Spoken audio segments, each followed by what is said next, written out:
Ayon sa Wikipedia, ang Saudi Arabia ang pinakamalaking hirer ng overseas Filipino workers sa buong mundo. At ito din ang pinakamaraming bilang ng mga OFW sa buong Middle East. Ang Saudi Arabia ang pangalawa sa sources ng remittances ng ating bansa. Nagsimula umano ang pagdating ng mga Filipino sa Saudi Arabia taong 1973 nang mag-migrate doon ang grupo ng Filipino engineers na sa kasalukuyan ay nagtatrabahong staff sa Arabian Embassy dito sa Pilipinas. Taong 2008 ay 300,000 na job orders ang inoffer nito para sa mga kapwa nating Filipino. According to John Leonard Monterona, ang coordinator ng Migrante International, ay taon-taon na dumarami ang bilang ng mga OFW sa Saudi Arabia ang nagiging biktima ng sexual abuse, maltreatments, unpaid salaries at labor malpractice. Ngunit sa kabila nito, ay taon-taon lumalaki pa rin ang bilang ng mga OFW na pumupunta doon para magtrabaho. Ang kwento po na ating tatalakayin ay ang malungkot na sinapit ng ating kababayan na si Carlito Nunez Lana sa Kingdom of Saudi Arabia. Isang anak na nais makatulong sa magulang at ama na nangarap para sa magandang kinabukasan ng kanyang mga anak. Bago ko po simulan ang ating story, sa mga bago po sa channel ko, please hit the subscribe button at pakipindot na rin po ang ating notification bell para ma-notify kayo sa mga bago nating upload na videos. Si Carlito Nunez Lana ay anak ni na Mr. Luciano at Susana Lana. Ayon sa ina ay mabait, masunurin at mapagmahal na anak si Carlito. Sila ay nagmula sa Legazpi City sa probinsya ng Bicol at lumipat sa Maynila para sa mas magandang opportunity doon. Taong 2008 ay nagpasya umano ang anak na subukan ng kapalaran sa ibang bansa. Namasukan nito sa Riyadh, Saudi Arabia bilang isang utility boy sa isang hotel doon. May nakilala umano ito doon na pamilya na nag-alok sa kanya ng trabaho bilang isang pastol o tagapag-alaga ng mga kamelyo sa desyerto. Nang matapos ang 2 taong kontrata, at dahil nga sa okay naman ang naging kalagayan sa unang trabaho, ay nagpasya sila na hindi muna umuwi ng Pilipinas at tinanggap niya ang nasabing trabaho noong September ng taong 2010. Noong una ay naging maayos naman umano ang naging relasyon ni Carlito sa nasabing employer. Ngunit hindi umano ito nagtagal at lumabas ang tunay nitong ugali. Hindi umano sila nagkakasundo nito dahil pinipilit siya nitong magdasal sa oras ng pagdarasal ng mga Muslim. At ayon sa uncle ni Carlito na si Emmanuel Nunez sa isang interview sa 24 Oras, ay naikwento umano ni Carlito na minsan ay pinatakbo umano siya ng amo sa disyerto habang pinapaputukan siya ng baril. At may 2 pa umanong Arabo ang tuwang-tuwa at pumapalakpak pa na nanunood. Sa unang beses umano ay pinalampas niya dahil sa malayo at hindi naman umano siya nito pinatatamaan. Ganun pa man, ay hindi niya na ito nagustuhan nang muli itong gawin ng amo sa pangalawang pagkakataon. Kaya naman ay nagpasya siya na umalis na sa nasabing trabaho. Nang magpaalam siya dito, ay hindi ito pumayag at tila pa nga ito ay nagalit. December taong 2010, para makaalis sa hindi makataong pagtrato ng amo, ay nag-isip si Carlito ng paraan kung papaano siya makakaalis at makapunta sa embassy para makahingi ng tulong. Nagpaalam umano ito na magpapa-check up dahil sa masama ang kanyang pakiramdam. Ngunit hindi pumayag ang amo at agad umano itong nagalit at naglabas ng baril na itunutok sa kanya. At dahil sa takot para sa sariling buhay, ay nakipag-agawan nito sa baril at aksidente umano itong pumutok at natamaan sa dibdib ang nasabing Arabo. Dahil sa takot at pagkataranta, ay agad siyang sumakay sa sasakyan ng amo at pinatakbo ito. Si Carlito umano ay walang sapat na karanasan sa pagmamaneho, kaya naman ay sa halip na abante ay paatras ang naging takbo ng sasakyan. Kaya sa di kagustuhan ay nasagasaan niya pa ang amo at tumama ang gulong ng sasakyan nito sa ulo ng biktima na naging sanhi ng agad nitong kamatayan. Isang security patrol noon ang nakapansin sa isang car type na Hilux at nagtaka ang umano ito dahil sa tila paliko-liko na takbo nito. Kaya naman ay kanya itong sinundan. Napansin niya umano ang nagmamaneho na isang Asian national na tila balisa at takot na takot. Nang makarating ito sa bahagi ng kalsada ay bumangga umano ito sa isang Alsage iron interval sa pagitan ng service line at sinubukan umano nito na pumasok sa main road. Agad na lumapit ang nasabing security patrol at pinalabas nito ang nasabing tao na nagmamaneho ng sasakyan. Agad umano itong tumawag sa Red Crescent para humingi ng assistant at lagyan ng unang lunas ang natamong sugat nito sa ulo. Inimbestigahan nila ang nasabing sasakyan at nakita nila sa loob nito ang semi-automatic pistol na may tatak na Yugoslavian. At nakakuha din sila ng isang dagger, driver's license na pagmamay-ari ng isang Saudi national at pera na nagkakahalaga ng 1,600 riyals. Matapos lapatan ng lunas at pakalmahin ang nasabing driver, ay agad nila itong tinanong. At ayon nga dito, ay isa siyang Pilipino OFW. Ang pangalan niya ay Carlito Lana at nagtatrabaho siya sa kanyang employer na si Nazir Al-Ghatani. Inamin niya rin dito ang nagawang krimen at tinuro ang lugar kung saan niya iniwan ang biktima, sa Azizia. Agad namang nagpunta ang mga authorities sa nasabing lugar at natagpuan nga nila ang wala ng buhay na katawan ng 65 years old na si Nazir Al-Ghatani. Kaya naman ay agad na hinuli si Carlito Lana sa kasong pagpatay sa kanyang employer. Nang malaman ng Philippine Embassy sa Riyadh ang nasabing pangyayari, ay agad silang kumonsulta sa Riyadh Authority at kinuha nila ang Al-Quzaini Law Office para magtayong tagapagtanggol ni Carlito Lana. At noon ngang January 4, 2011, matapos ang nasabing pagdinig sa General Court o Court of the First Instance, ay nahatulan si Carlito Lana ng death penalty by beheading. Gumawa ng hakbang ang ating Philippine Embassy at sinubukang kausapin ang pamilya para humingi ng affidavit of forgiveness o yung tinatawag nila na tanazul. Ayon kasi sa Sharia law, ang mga naiwang pamilya ng biktima ay may karapatang magdesisyon kung magbibigay ito ng tanazul kapalit ng blood money o itutuloy ang hatol na binaba ng korte ng unang pagdinig. Ngunit nabigo sila na makakuha ng nasabing affidavit of forgiveness.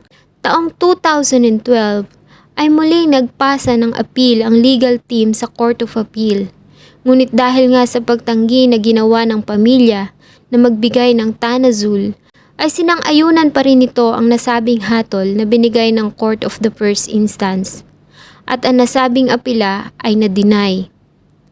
Ayon naman kay DFA spokesman Raul Hernandez, sa kabila umano ng pagtanggi ng pamilya na magbigay ng tanazul, ay gumawa pa rin sila ng representasyon para mahimok ang mga ito na pagbigyang makaligtas sa kamatayan si Lana.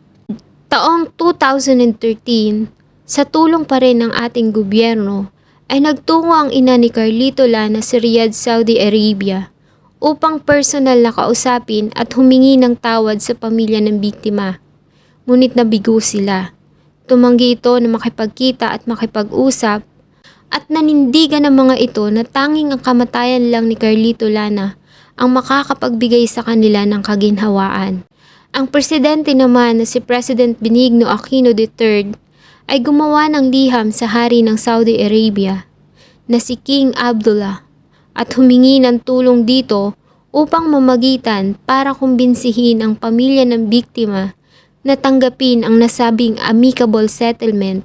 Ngunit tulad na ng dati ay nagmatigas pa rin ang pamilya at tumanggi sa nasabing kasunduan.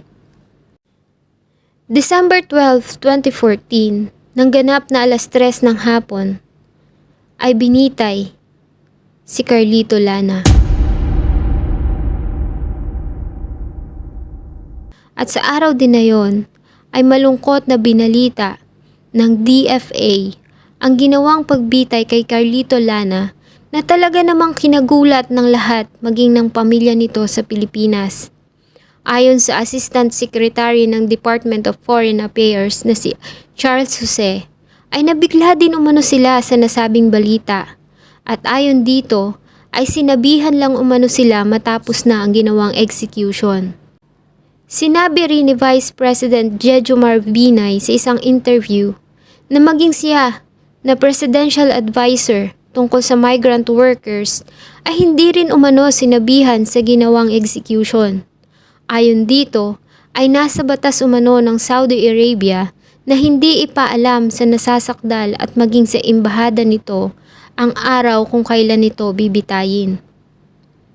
At dahil nga sa isang converted na Muslim, si Carlito Lana, ayon sa kanilang batas at tradisyon, ay kailangang mailibing ang katawan sa loob ng 24 oras. Kaya naman, si Carlito ay hindi na naiuwi ng Pilipinas at inilibing na sa Saudi Arabia.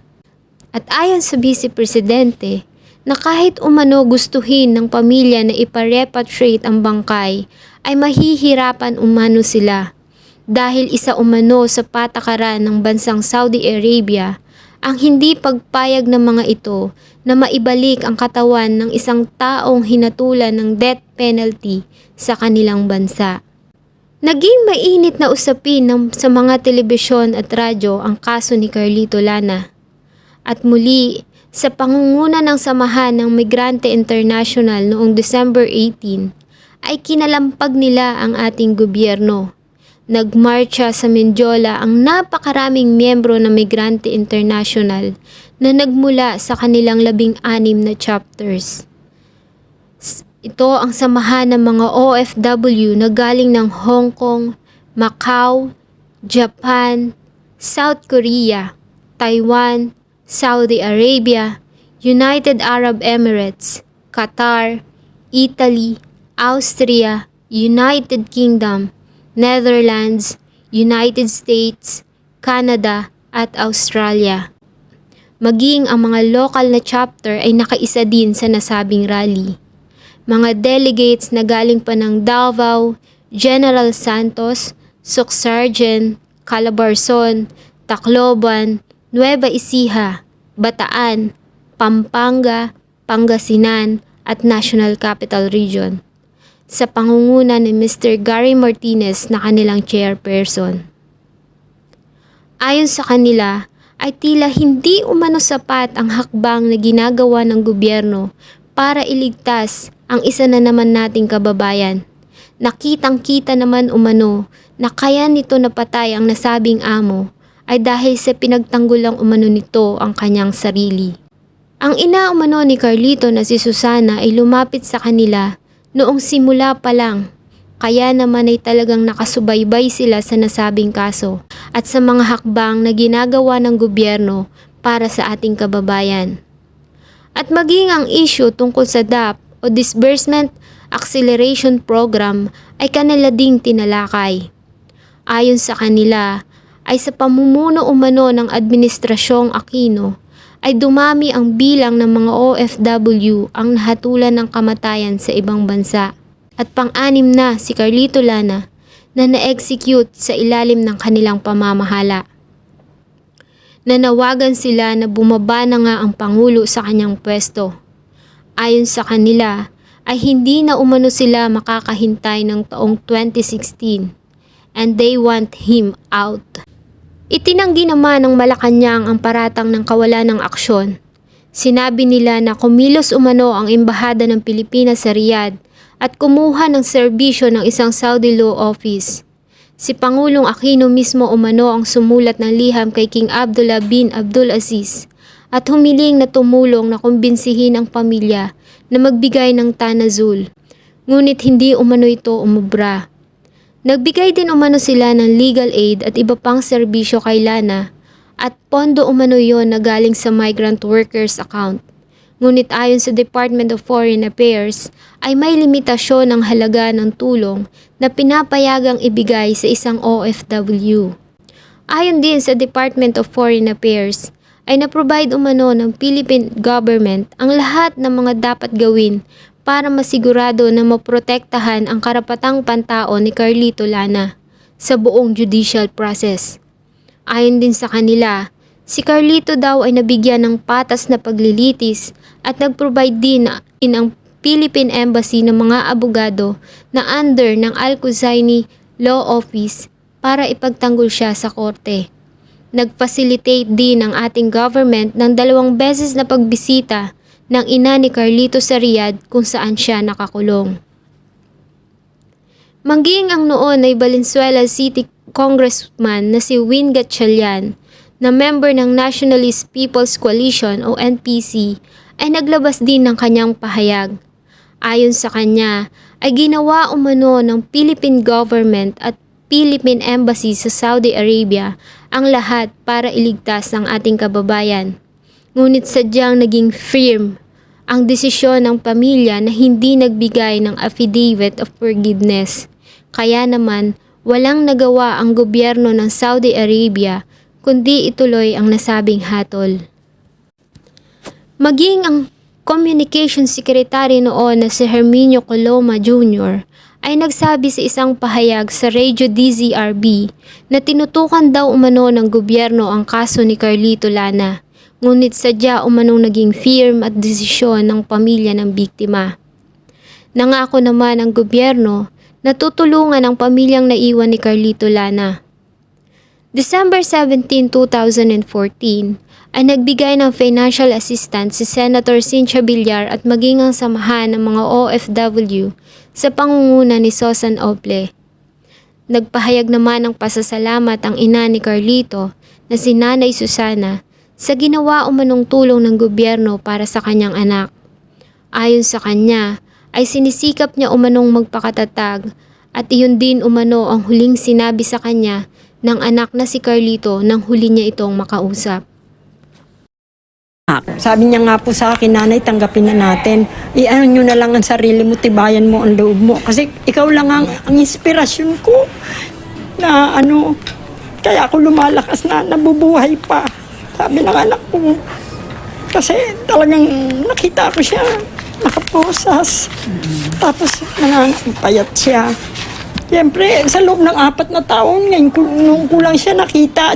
Para po sa inyong opinyon, sapat nga ba ang ginawang aksyon ng ating gobyerno para ipaglaban ang karapatan ng ating kababayan na si Carlito Lana? Sana po ay nagustuhan ninyo ang kwentong aking isinilaysay. Kung nagustuhan nyo po ito ay pakipindot ang like button at kung may nais po kayong malaman at gusto nyo pong pag-usapan ay ilagay lamang po sa comment section. Thank you so much po and see you in my next video.